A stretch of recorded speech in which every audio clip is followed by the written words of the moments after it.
আমরা এখানে বিভিন্ন কসমেটিক্সের বিপণন যারা করে থাকেন সেরকম কয়েকটি দোকানে অভিযান পরিচালনা করেছি। এ পর্যন্ত আমরা 4টা দোকানে অভিযান পরিচালনা করেছি। এদের কোনো প্রোডাক্টের আমদানি করে কোনো তথ্য নাই। এরা সরকারকে ফাঁকি দিয়ে আমদানি করছে এবং কারো যারা প্রস্তুতকারক তাদের বিএসটিআই এর অনুমোদন নাই, অনুমোদন ছাড়া তারা প্রোডাক্ট উৎপাদন করছে। আবার কোনো দোকানে পাওয়া যাচ্ছে যে এটা ডেট এক্সপায়ার হওয়াতে আমরা ভোক্তা অধিকারে তাদেরকে আইনের আওতায় নিয়ে এসেছি। এবং কোথাও শিশু খাদ্য, বিকল্প শিশু খাদ্য যেগুলো গুঁড়া দুধ, সেগুলোতে আসলে সরকারের অনুমোদন লাগে, তাদের কারোরই অনুমোদন আমরা পাইনি। তো এই সব বিষয়গুলো আসলে আমরা মোবাইল কোর্টের আইনের আওতাভুক্ত করেছি এবং তাদেরকে বিভিন্ন জরিমানা দণ্ড করা হয়েছে এবং পরবর্তীতে তারা যাতে এখান থেকে সরে আসে, আইন মেনে তারা যাতে ব্যবসা করে, সেই বিষয়টা তাদেরকে বুঝিয়ে দেওয়া হয়েছে। এবং আমাদের গোয়েন্দা তৎপরতা চালু থাকবে। পরবর্তীতে আমরা সেখানে হয়তো আরও বেশি অভিযান পরিচালনা করব।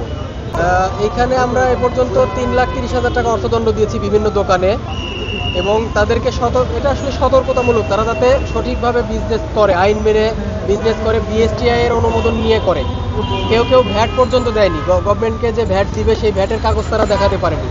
তো আমরা তাদেরকে বলেছি যে যেসব আইন তারা লঙ্ঘন করে ব্যবসা করছে তাদেরকে আমরা সেই বিষয়গুলো আমরা বলেছি এবং জরিমানা করে তাদেরকে এটা সতর্ক করা হয়েছে। এটা তো চোরাই পথে আসে, লাগেজ পণ্য আসে, সেগুলো আমরা যাই হোক যেখানে পাচ্ছে সেখান থেকে আমরা ধরার চেষ্টা করছি। হয়তো কোর্টে যদি ধরা পড়ে সেখানেও হচ্ছে, না পারলে আমরা বিপণন পর্যায়ে ধরতেছি। আমাদের মেসেজটা সুন্দরভাবে যে যারা সঠিকভাবে সততার সাথে ব্যবসা করবে তাদের আমরা ওয়েলকাম, কিন্তু যারা অসাধুভাবে দেশের ক্ষতি করার চেষ্টা করবে, এমন কোনো শিশু খাদ্য কিংবা ডেট এক্সপায়ার বা ভ্যাট ট্যাক্স ফাঁকি বিএসটিআই অনুমোদনবিহীন, তাদের বিরুদ্ধে র্যাব আইনানুগ ব্যবস্থা গ্রহণ করবে। টানা 7মবারের মতো বেস্ট টিস্যু পেপার ব্র্যান্ড হিসেবে স্বীকৃতি পেয়েছে বসুন্ধরা টিস্যু। সব দোকান থেকেই উল্লেখযোগ্য পরিমাণে পণ্য আসলে জব্দ করা হয়েছে। প্রায় 3টি দোকান থেকে পণ্য জব্দ করা হয়েছে। কসমেটিক্স পণ্য থেকে শুরু করে শিশু খাদ্য, দুগ্ধের বিকল্প খাদ্য, এরকম অনেক কিছু আসলে জব্দ করা হয়েছে যেগুলোর প্রপার ডকুমেন্ট এবং লাইসেন্সের নাই। তারা দেশে ট্যাক্স ফাঁকি দিয়ে আসার একটা ধারণা আমরা করছি, যে কারণে আমরা যেটা ধারণা করার কারণ হচ্ছে তাদের বিএসটিআই থেকে কোনো প্রকার ইম্পোর্ট ক্লিয়ারেন্স যে লাইসেন্সটা থাকে ওইটা আমরা তাদের কাছে ডকুমেন্ট আমরা পাইনি। নকল পণ্য কিছু পেয়েছি, কিন্তু বেশিরভাগ ক্ষেত্রে পণ্যগুলো হচ্ছে আসলে বিদেশের থেকে এখানে আসে, লাগেজ করে আসার যে ব্যাপারটা ওইটাই আমরা খেয়াল করেছি, লক্ষ্য করেছি। বেশিরভাগ ক্ষেত্রে যেটা হচ্ছে, আমরা যে কারণে তাদেরকে প্রসিকিউশন দিয়েছি তার একটা হচ্ছে মোড়কজাত সনদ তাদের নেই। তার বিদেশে যদি কোনো একটা পণ্য আসে তাহলে একটা স্টিকার থাকা লাগে যে এটা দেশের, এই যে এটার পরিমাপ এত, এটার ওজন এত, এখানে একটা দাম লেখা থাকে, এখানে একটা বাংলায় এটার সব ডিক্লারেশনগুলো থাকা লাগে। এবং তাছাড়াও আর এটা যেহেতু ইম্পোর্ট হয়ে আসছে তাহলে এটার একটা ইম্পোর্ট ক্লিয়ারেন্স লাইসেন্স এবং এটা যে ছাড় পেয়ে এসেছে সেটার একটা ডকুমেন্ট থাকা লাগে। যেটা দেখলো যে বাচ্চাদের যে খাবার আইটেম মিল্ক প্রোডাক্ট যেগুলো ওইগুলো দেখা হয়েছে। তো আমাদের যেটা আমদানিকারকের যে ডকুমেন্ট ওইগুলো আমরা দেখেছি ওনাকে।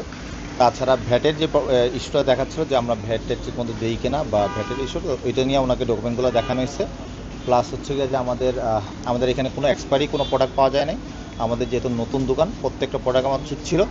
তো যেহেতু কোনো কিছু পাই নাই, উনি লাস্টে বাচ্চাদের যে প্রোডাক্টগুলো, বাচ্চাদের মিল্ক আইটেম যেটা, ওইখানে ওনারা একটা কমেন্টস করছে যে এই ধরনের প্রোডাক্টগুলো বিক্রি করতে গেলে ডিসি অফিস থেকে একটা পারমিশন লাগে।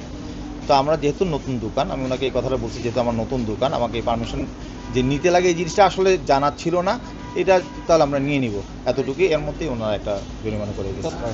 যেহেতু নতুন একটা দোকান, আমাদেরকে একটু সময় দেওয়া দরকার ছিল, যেহেতু এটা একটা ডকুমেন্ট নেওয়ার ইস্যু, আমরা একটা ডকুমেন্ট নিয়ে নিতাম। আর যেই প্রোডাক্টগুলো আমরা বিক্রি করি প্রত্যেকটা প্রোডাক্টের মধ্যে আমাদের প্রত্যেকটা নতুন প্রোডাক্ট, প্রত্যেকটা ডেট ছিল, প্রত্যেকটা কোয়ালিটি সম্পন্ন প্রোডাক্ট। আমরা কোনো কোয়ালিটি ছাড়া কোনো প্রোডাক্ট বিক্রি করি না এখানে।